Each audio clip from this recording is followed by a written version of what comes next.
మాజీ ఎమ్మెల్యే తోపుదుర్తి ప్రకాష్ రెడ్డిపై కేసు వ్యవహారంలో హైకోర్టు కీలక వ్యాఖ్యలు చేసింది. దర్యాప్తునకు సహకరించకుంటే తోపుదుర్తి ప్రకాష్ రెడ్డిపై తగిన చర్యలు తీసుకునే వెసులుబాటును పోలీసులకు ఇచ్చింది హైకోర్టు.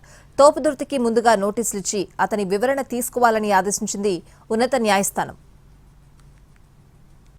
మాజీ ఎమ్మెల్యే తోపుదుర్తి ప్రకాష్ రెడ్డిపై చర్యలు తీసుకునే వెసులుబాటు పోలీసులకు కల్పించింది ఏపీ హైకోర్టు.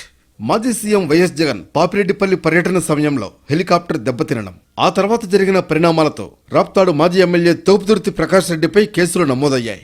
హెలికాప్టర్ దెబ్బతినడంతో పాటు కానిస్టేబుల్పై దాడి చేశారన్న కారణంతో ప్రకాష్ రెడ్డి ఇంకా పలువురు వైసీపీ నాయకులపై కేసులు నమోదయ్యాయి.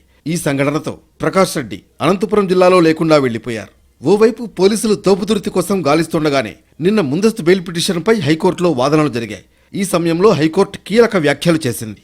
దర్యాప్తునకు సహకరించకుంటే తోపుదుర్తి ప్రకాష్ రెడ్డిపై తగిన చర్యలు తీసుకునే వెసులుబాటును పోలీసులకు ఇచ్చింది హైకోర్టు.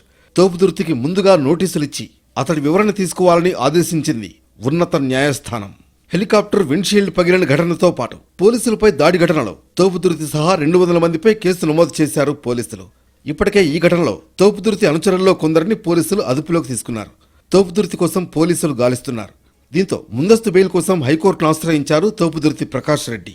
మరోవైపు ఇదే కేసులో ఇటీవల 10 మంది వైసీపీ కార్యకర్తలను కోర్టులో హాజరుపరిచారు పోలీసులు. 10 మంది వైసీపీ కార్యకర్తలకు బెయిల్ మంజూరు చేసింది ధర్మవరం కోర్టు.